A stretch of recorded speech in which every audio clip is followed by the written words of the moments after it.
Hello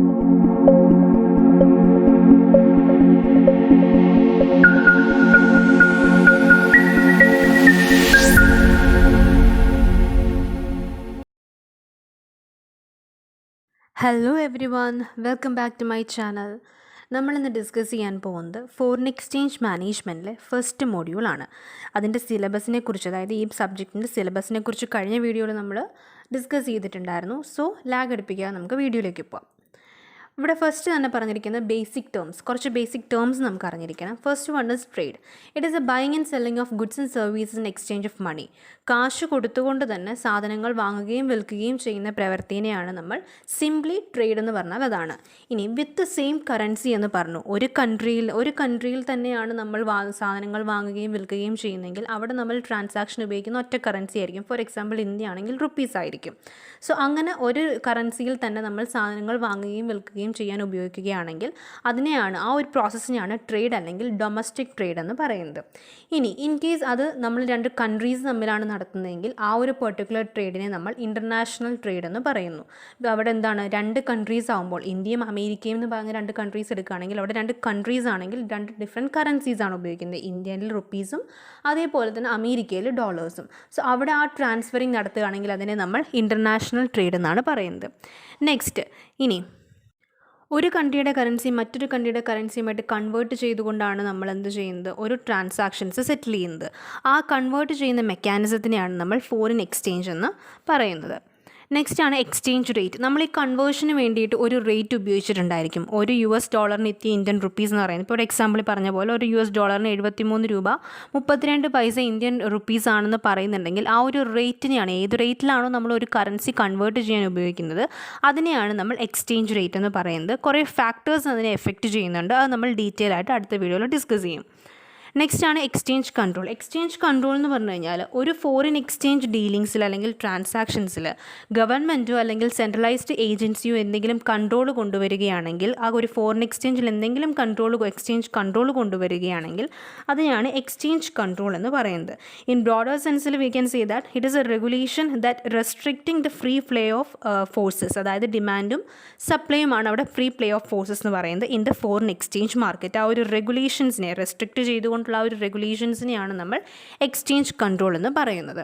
next authorised dealers. Authorised dealers എന്ന് പറഞ്ഞാൽ RBI foreign exchange dealings നടത്താൻ വേണ്ടിയിട്ട് അല്ലെങ്കിൽ ഡീലിങ്സിൽ അനുവദിച്ചിട്ടുള്ള അല്ലെങ്കിൽ ഓതറൈസേഷൻ കൊടുത്തിട്ടുള്ള ബാങ്കുകളെയോ ഫിനാൻഷ്യൽ ഇൻസ്റ്റിറ്റ്യൂഷൻസിനെയാണ് നമ്മൾ ഓതറൈസ്ഡ് ഡീലേഴ്സ് എന്ന് പറയുന്നത്. ഇടനിലക്കാർ, RBI അല്ലെങ്കിൽ സെൻട്രൽ ഗവൺമെൻറ്റും അതേപോലെ തന്നെ ഒരു കസ്റ്റമറും അല്ലെങ്കിൽ ഒരു റെസിഡൻറ്റും തമ്മിലുള്ളൊരു അല്ലെങ്കിൽ നോൺ റെസിഡൻറ്റും തമ്മിലുള്ളൊരു ഇൻ്റർമീഡിയറ്റ് അല്ലെങ്കിൽ ഒരു ഇടനിലക്കാരനെ ആയിട്ടാണ് ഓതറൈസ്ഡ് ഡീലേഴ്സ് എന്ന് പറയുന്നത്. ഇനി ഫോറിൻ ട്രേഡിൻ്റെ നീഡ് എപ്പോഴൊക്കെയാണ് അറൈസ് ചെയ്യുന്നത്? 3 സിറ്റുവേഷൻസ് ആണ്. ഒന്നെന്ന് പറഞ്ഞു കഴിഞ്ഞാൽ എല്ലാ കൺട്രീസും എല്ലാ പ്രൊഡക്റ്റും അല്ലെങ്കിൽ എല്ലാ കോമോഡിറ്റീസും പ്രൊഡക്ഷൻ നടത്തിയെന്ന് വരില്ല. അപ്പോൾ അങ്ങനെയാണെങ്കിൽ ഒരു കോമോഡിറ്റിക്ക് വേണ്ടി നമുക്ക് മറ്റൊരു കൺട്രീനെ ഡിപ്പെൻഡ് ചെയ്യേണ്ടി വരും. അപ്പോൾ എന്ത് സംഭവിക്കുന്നു? അവിടെ ഒരു ഫോറിൻ ട്രേഡ് സംഭവിക്കുന്നു. നെക്സ്റ്റ് സിറ്റുവേഷൻ എന്ന് പറഞ്ഞാൽ എല്ലാ കൺട്രീസിലും ഇതൊക്കെ പ്രൊഡക്ഷൻ നടത്താനുള്ള റിസോഴ്സസും കാര്യങ്ങളും ഒക്കെ അവൈലബിൾ ആണെങ്കിൽ കൂടി അവർ നടത്തില്ല. കാരണം അതിലും ചീപ്പർ റേറ്റിൽ മറ്റ് കൺട്രീസിൽ നിന്ന് നമുക്ക് ആ ഒരു കൊമോഡിറ്റി കിട്ടുമെങ്കിൽ V will go for that country. അവിടെയും എന്ത് സംഭവിക്കുന്നു? ഫോറിൻ ട്രേഡ് സംഭവിക്കുന്നു. And at the same time ഒരു കൺട്രിക്ക് ഒരു ഗുഡ്സ് പ്രൊഡക്ഷൻ നടത്തി ഈ ഒരു കൺട്രിയിൽ തന്നെ വിൽക്കുന്നതിനെക്കാട്ടിലും കൂടുതൽ സർപ്ലസ് മറ്റൊരു കൺട്രിയിൽ പോയി എക്സ്പോർട്ട് ചെയ്താൽ കിട്ടുമെങ്കിൽ അവിടെ എന്ത് സംഭവിക്കുന്നു? ഫോറിൻ ട്രേഡ് സംഭവിക്കുന്നു. ഫോർ ഇൻസ്റ്റൻസ്, നമ്മളിപ്പോൾ നമ്മുടെ കൺട്രിയിൽ ഒരു കൊമോഡിറ്റി നമ്മൾ പ്രൊഡക്ഷൻ നടത്തി വിൽക്കുകയാണെങ്കിൽ 100 രൂപ കിട്ടും. അതേസമയം അതേ പ്രൊഡക്റ്റ് നമ്മൾ വേറൊരു സ്ഥലത്ത് വേറൊരു കൺട്രിയിൽ പോയി വിൽക്കുകയാണെങ്കിൽ 200 രൂപ കിട്ടുമെങ്കിൽ അവിടെ ഒരു സർപ്ലസ് ഉണ്ടാകുന്നു. So we will go for the exporting. അതാണ് നീഡ്. എങ്ങനെയൊക്കെയാണ് ഫോറിൻ ട്രേഡ് അറൈസ് ചെയ്യുന്നത് എന്നുള്ളതിൻ്റെ പറയുന്നത്. നെക്സ്റ്റ് ആണ് foreign exchange as a conversion mechanism. അതൊന്ന് കുറച്ച് ഡീറ്റെയിൽ ആയിട്ട് പറയുന്നതേ ഉള്ളൂ. ഫോറിൻ എക്സ്ചേഞ്ച് എന്നൊരു കൺവേർഷൻ മെക്കാനിസമാണ്. അത് എങ്ങനെയാണ് അതിലേക്ക് വന്നിട്ടുള്ളത്? അതിൽ മെയിൻ ഇമ്പോർട്ടൻ്റ് ആയിട്ട് അറിഞ്ഞിരിക്കേണ്ട point, it is due to the limitation of the currency to function as legal tender. Legal tender ആയിട്ട് ഇരിക്കാൻ പറ്റാതെ കറൻസിക്ക് വന്നതുകൊണ്ടാണ് നമുക്ക് ഫോറിൻ എക്സ്ചേഞ്ച് ഒരു കൺവേർഷൻ മെക്കാനിസമായി മാറിയിട്ടുള്ളത്. ഫോർ എക്സാമ്പിൾ, ഇവിടെ പറഞ്ഞിട്ടുള്ള എക്സാമ്പിളിലൂടെ നമുക്ക് മനസ്സിലാവും. ഇവിടെ ഇഫ് എ കൺട്രി എന്നല്ല, if A company of New York എന്നാണ് ഉദ്ദേശിച്ചിരിക്കുന്നത് കേട്ടോ, സോറി. അപ്പോൾ ന്യൂയോർക്കിലെ ഒരു കമ്പനി എന്ത് ചെയ്യുന്നു? നമ്മളുടെ ഇന്ത്യയിലെ മുംബൈയിലേക്ക് ഒരു പെർട്ടിക്കുലർ മെഷീനറി എക്സ്പോർട്ട് ചെയ്തു വിൽക്കിട്ടുണ്ടെങ്കിൽ അതിൻ്റെ പേയ്മെൻറ്റ് സെറ്റിൽ ചെയ്യേണ്ടത് എങ്ങനെയായിരിക്കണം? $ഡോളേഴ്സിലായിരിക്കണം സെറ്റിൽ ചെയ്യേണ്ടത്. കാരണം ന്യൂയോർക്ക് എന്ന് പറഞ്ഞിട്ടുള്ള കമ്പനി അല്ലെങ്കിൽ ന്യൂയോർക്കിലെ ഒരു കമ്പനി അവിടെ ഉപയോഗിക്കുന്ന കറൻസി എന്ന് പറയുന്നത് ഡോളേഴ്സാണ്. നമ്മളുടെ കൺട്രിയിലെ കറൻസി ആയിട്ടുള്ള റുപ്പീസ് അവർക്ക് കൊടുത്തുകൊണ്ട് സെറ്റിൽ ചെയ്യാൻ പാടില്ല. കാരണം അവർ ഉപയോഗിക്കുന്നത് അതല്ല. അപ്പോൾ അവിടെ എന്ത് സംഭവിക്കുന്നു? റുപ്പീനെ നമുക്ക് ഡോളറിലേക്ക് കൺവേർട്ട് ചെയ്യേണ്ട ആവശ്യകത വരുന്നു. സോ ഇമ്പോർട്ടേഴ്സിൻ്റെ കറൻസി റുപ്പിയും എക്സ്പോർട്ടേഴ്സിൻ്റെ കറൻസി ഡോളറുമാണെങ്കിൽ we need to convert that particular currency എന്നുള്ളതാണ് പറയുന്നത്. അതുകൊണ്ടാണ് ഫോറിൻ എക്സ്ചേഞ്ചിനെ ഒരു കൺവേർഷൻ മെക്കാനിസം ആയിട്ട് അവിടെ ഉദ്ദേശിക്കുന്നത്. ഇനി ഈ കൺവേർഷൻ ചെയ്യുന്ന ആരാണ്? ബാങ്കുകളാണ്. നമ്മൾ പറഞ്ഞു ഓതറൈസ്ഡ് ഡീലേഴ്സ് ആയിട്ടുള്ള ബാങ്കുകളാണ് ഈ കൺവേർഷൻ ചെയ്യുന്നത്. അതിന് വേണ്ടിയിട്ട് അവരെന്ത് ചെയ്യുന്നു?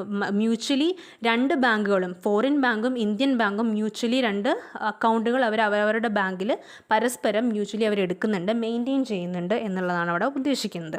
അത്രയാണ് ആ ഒരു പെർട്ടിക്കുലർ ടോപ്പിക്കിൽ നമ്മൾ അറിയേണ്ടത്. നെക്സ്റ്റ് ആണ് ഫോറിൻ കറൻസി അക്കൗണ്ട്. നമ്മൾ പറഞ്ഞു ഈ കൺവേർഷൻ ചെയ്യുന്നത് ബാങ്കുകളാണെന്ന് പറഞ്ഞിരുന്നു. ആൻഡ് അവർ പരസ്പരം ബാങ്കുകൾ എന്ത് ചെയ്യുന്നു? മ്യൂച്വലി അക്കൗണ്ടുകൾ മെയിൻറ്റെയിൻ ചെയ്യുന്നുണ്ട്. പക്ഷേ അവിടെ ഒരു കൺഫ്യൂഷൻ അപ്പോൾ വരും. ഏത് അക്കൗണ്ടിനെയാണ് അവർ റെഫർ ചെയ്യുന്നത്? കറസ്പോണ്ടൻസ് ആയിട്ട് റെഫർ ചെയ്യുന്ന ഏത് അക്കൗണ്ടാണെന്ന്. അപ്പോൾ ഈ ഒരു കൺഫ്യൂഷൻ ഒഴിവാക്കാൻ വേണ്ടിയിട്ട് കുറച്ച് ടേംസ്, അക്കൗണ്ടുകളെ ഐഡൻറ്റിഫൈ ചെയ്യാൻ വേണ്ടി കുറച്ച് ടേംസ് നമ്മൾ ഉപയോഗിക്കുന്നുണ്ട്. അതാണ് നമ്മൾ പറയാൻ പോകുന്നത്. ഒന്ന് nostro account, vostro account and loro account.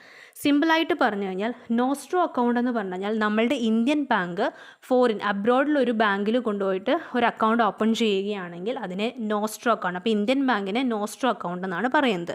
അതേപോലെ ഫോറിനിലുള്ളൊരു അബ്രോഡിലുള്ളൊരു ബാങ്ക് നമ്മളുടെ ഇന്ത്യയിൽ വന്നിട്ടൊരു അക്കൗണ്ട് തുടങ്ങുകയാണെങ്കിൽ, മ്യൂച്വലി തുടങ്ങുകയാണെങ്കിൽ ഫോറിൻ ബാങ്കിലെ അക്കൗണ്ടുകളെ പറയുന്നതാണ് വോസ്ട്രോ അക്കൗണ്ട്. ഓക്കെ, അത്രയും ഉള്ളൂ ഒരു ഡിഫറൻസ് എന്ന് പറയുന്നത്. അതാണ് നോസ്ട്രോ അല്ലെങ്കിൽ വോസ്ട്രോ അക്കൗണ്ട് എന്ന് പറയുന്നത്.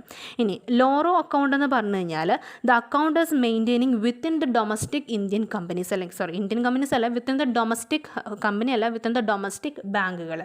അതിൽ ഉദ്ദേശിക്കുന്നത് ഇപ്പോൾ ഇവിടെ ഒരു ബെസ്റ്റ് എക്സാമ്പിളിലൂടെ പറയാം. HDFC ബാങ്കും IDBI ബാങ്കും രണ്ട് ഇന്ത്യൻ കമ്പനീസാണ്. ഓക്കെ, ആൻഡ് HDFC ബാങ്കിന് നമുക്ക് US PNC ബാങ്ക് എന്ന് പറഞ്ഞിട്ടുള്ള ഒരു ബാങ്കിൽ അക്കൗണ്ട് ഉണ്ട്. എന്നാൽ IDBIക്ക് അക്കൗണ്ട് ഇല്ല. ആൻഡ് ഒരു സമയത്ത് കസ്റ്റമേഴ്സ് എന്ത് ചെയ്തു? US കമ്പനി ആയിട്ടുള്ളൊരു കമ്പനിയിൽ നിന്ന് മെഷീനറി ഇമ്പോർട്ട് ചെയ്തു എന്ന് പറഞ്ഞാൽ മെഷീനറി വാങ്ങിച്ചു കഴിഞ്ഞാൽ നമ്മൾ കാശ് കൊടുക്കണം. അപ്പോൾ കാശ് കൊടുക്കുമ്പോൾ US കൊടുക്കുമ്പോൾ നമ്മൾ എങ്ങനെയാണ് കൊടുക്കേണ്ടത്? ഡോളേഴ്സിലായിട്ടാണ് കൊടുക്കേണ്ടത്. അപ്പോൾ അതിന് ഈക്വലൻ്റ് ആയിട്ടുള്ള റുപ്പീസ് ഈ കസ്റ്റമർ കൊണ്ടുപോയിട്ട് IDBI ബാങ്കിൽ കൊണ്ടുപോയിട്ട് കൊടുത്തു. ഇനി ഈ ഒരു പെർട്ടിക്കുലർ എമൗണ്ടിന് US കൊടുക്കേണ്ടത് ആരാണ്? IDBI ബാങ്കാണ്. പക്ഷേ IDBI ബാങ്കിന് നോസ്ട്രോ അക്കൗണ്ട് ഇല്ല എന്ന് പറഞ്ഞാൽ അവരുടെ ബാങ്കിൽ അക്കൗണ്ട് ഇല്ല, US ബാങ്കിൽ അക്കൗണ്ട് ഇല്ല. സോ ഈ IDBI ബാങ്കിന് വേറൊരു അക്കൗണ്ട് എവിടെയുണ്ട്? ഇന്ത്യൻ ബാങ്കായിട്ടുള്ള HDFC ബാങ്കിലുണ്ട്. അപ്പോൾ അവരെ പോയിട്ട് മീറ്റ് ചെയ്തിട്ട് പറയും ഈ ഒരു പെർട്ടിക്കുലർ ട്രാൻസാക്ഷൻ നിങ്ങളൊന്ന് കംപ്ലൈ ചെയ്യണം, കാരണം we don't have that particular nostro account with PNC bank. അപ്പോൾ അത് കണ്ടുകൊണ്ട് HDFC ബാങ്ക് എന്ത് ചെയ്യുന്നു? ആ ഒരു പെർട്ടിക്കുലർ ട്രാൻസാക്ഷൻ മീറ്റ് ചെയ്യുന്നത് ഡോളേഴ്സായിട്ട് കൺവേർട്ട് ചെയ്ത് US ബാങ്കിന് കൊടുക്കുന്നു. ഓക്കെ, അപ്പോൾ അവിടെ ശരിക്കും പറഞ്ഞു കഴിഞ്ഞാൽ IDBI ബാങ്കായിട്ടുള്ള ഇന്ത്യൻ ബാങ്കും PNC ബാങ്കായിട്ടുള്ള US ബാങ്കും തമ്മിലൊരു ഇൻ്റർമീഡിയറി ആയിട്ടാണ് HDFC ബാങ്ക് വർക്ക് ചെയ്യുന്നത്. അപ്പോൾ ഇത്രയേ ഉള്ളൂ ലോറോ അക്കൗണ്ട്. ഡൊമസ്റ്റിക് ബാങ്കുകൾ തമ്മിലൊരു ഇൻ്റർമീഡിയറി ആയിട്ട്, അല്ലെങ്കിൽ ഡൊമസ്റ്റിക് ബാങ്കുകൾ തമ്മിൽ അക്കൗണ്ട് മെയിൻറ്റെയിൻ ചെയ്യുകയാണ് to deal with the foreign exchange, because one of the bank don't have the nostro account with the foreign bank. അതാണ് ലോറോ അക്കൗണ്ട്. നോസ്ട്രോ അക്കൗണ്ട് എന്ന് പറഞ്ഞു കഴിഞ്ഞാൽ നമ്മൾ പറഞ്ഞു Indian bank with the account maintain in foreign bank. And foreign bank is account maintaining, if the foreign bank is maintaining the account in the Indian bank, we call it as vostro account. അപ്പോൾ നമ്മളിവിടെ discuss ചെയ്തിട്ടുള്ളത് എന്തൊക്കെയാണ് foreign currency അക്കൗണ്ടുകൾ, കുറച്ച് ടേംസിനെ കുറിച്ച് പറഞ്ഞു, foreign exchange എന്ന conversion മെക്കാനിസത്തിനെ കുറിച്ച് പറഞ്ഞു. ഓക്കെ, ഇനി ബാക്കിയുള്ളത് നമ്മൾ നെക്സ്റ്റ് വീഡിയോയിൽ കാണാം. Until then bye. So do like, share and subscribe.